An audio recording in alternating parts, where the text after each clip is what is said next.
Assalamualaikum warahmatullahi wabarakatuh.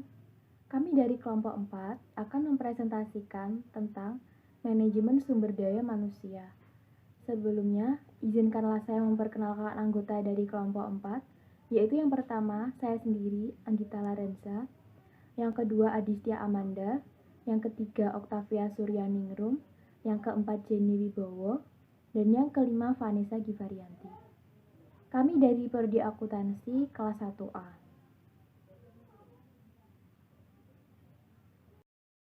Bab 10. Manajemen sumber daya manusia. Pengertian manajemen sumber daya manusia. Manajemen sumber daya manusia merupakan suatu proses yang menangani berbagai masalah pada ruang lingkup karyawan, pegawai, buruh, manajer, dan atau semua tenaga kerja yang menopang seluruh aktivitas dari organisasi, lembaga, atau perusahaan untuk mencapai tujuan yang telah ditetapkan.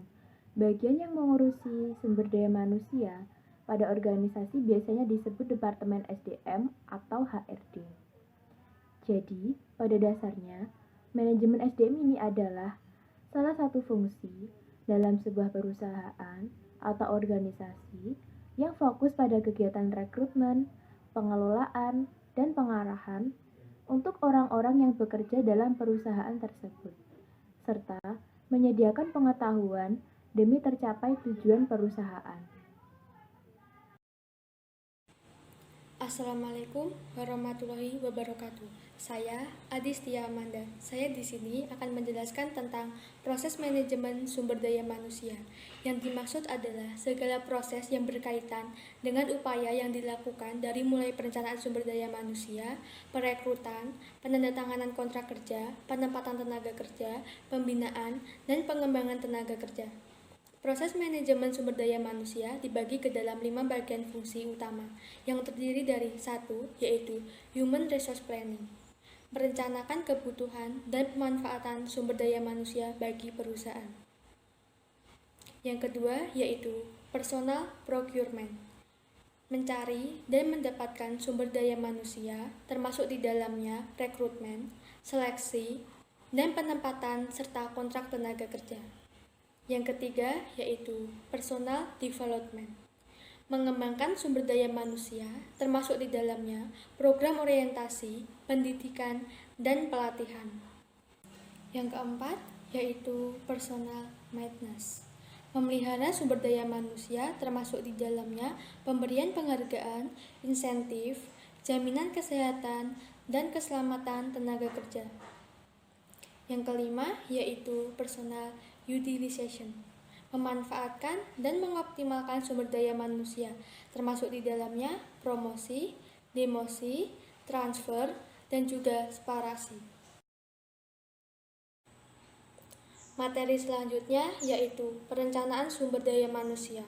Perencanaan strategis untuk mendapatkan dan memelihara kualifikasi sumber daya manusia yang diperlukan bagi organisasi perusahaan dalam mencapai tujuan perusahaan. Perusahaan perlu memastikan akan keterpeliharaan dan ketersediaan di masa yang akan datang. Langkah strategis sehubungan dengan perencanaan sumber daya manusia. Langkah pertama yaitu representasi dan refleksi dari rencana strategis perusahaan. Perencanaan sumber daya manusia sudah semestinya merupakan representasi dan refleksi dari keseluruhan rencana strategis perusahaan. Langkah kedua yaitu analisa dari kualifikasi tugas yang akan diemban oleh tenaga kerja.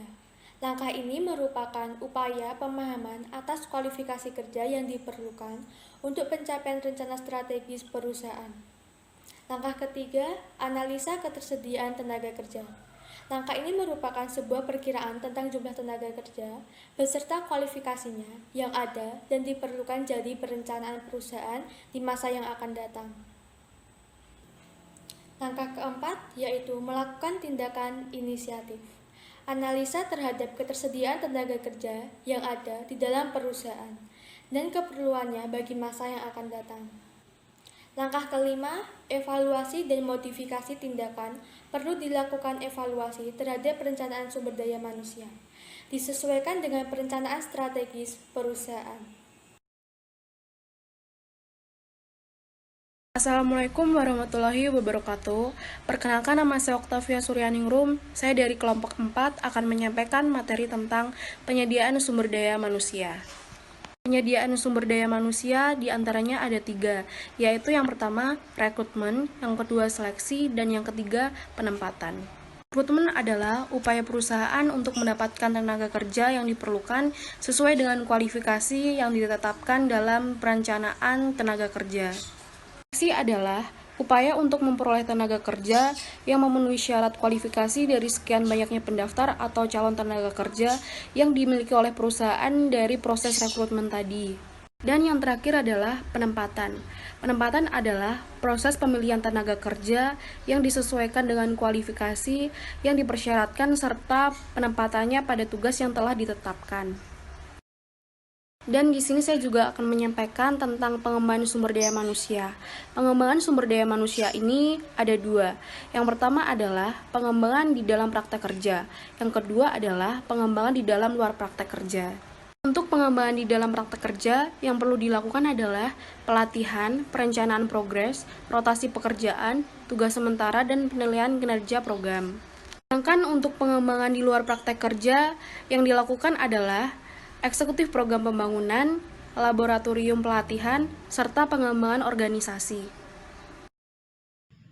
Assalamualaikum warahmatullahi wabarakatuh. Saya Jenny Rahmawati Putri Wibowo. Di sini saya akan menjelaskan mengenai pemeliharaan tenaga kerja.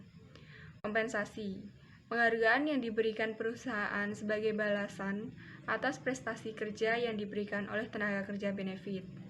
Penghargaan selain kompensasi yang diprogramkan bagi tenaga kerja dengan tujuan agar kebutuhan tenaga kerja tetap dapat terpelihara, sehingga tenaga kerja dapat tetap memberikan kinerja yang terbaik bagi perusahaannya.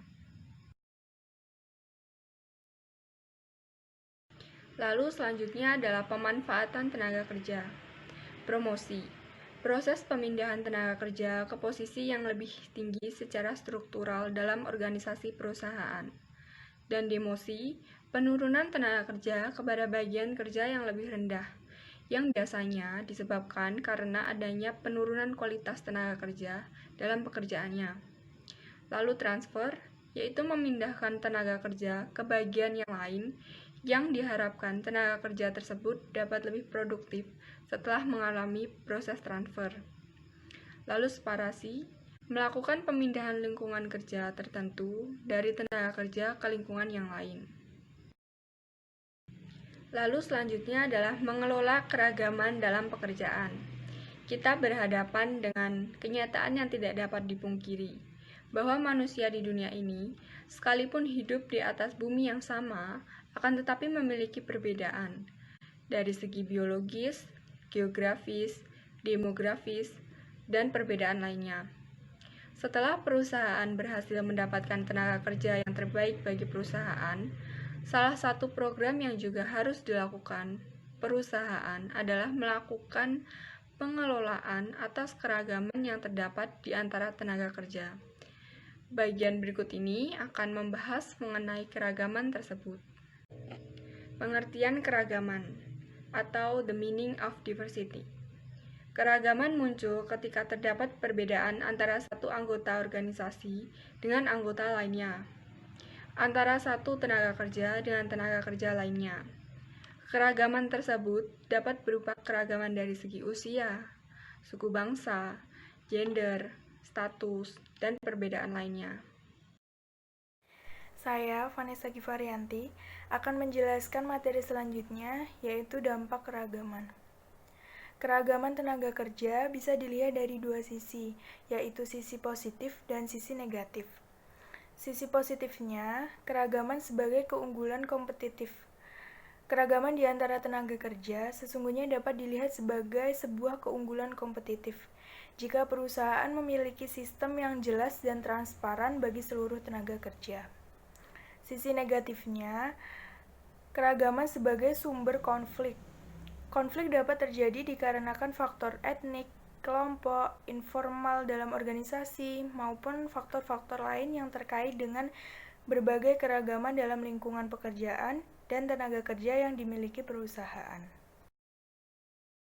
Selanjutnya, mengelola keragaman dalam organisasi. Ada dua hal yang bisa dilakukan agar keragaman dapat membawa organisasi atau perusahaan ke arah pencapaian tujuan. Yang pertama, strategi individual. Setiap individu perlu memiliki sikap pengertian dan toleransi satu sama lain di dalam organisasi atau perusahaan. Yang kedua, peran organisasi. Upaya yang dapat dilakukan adalah dengan adanya regulasi yang adil.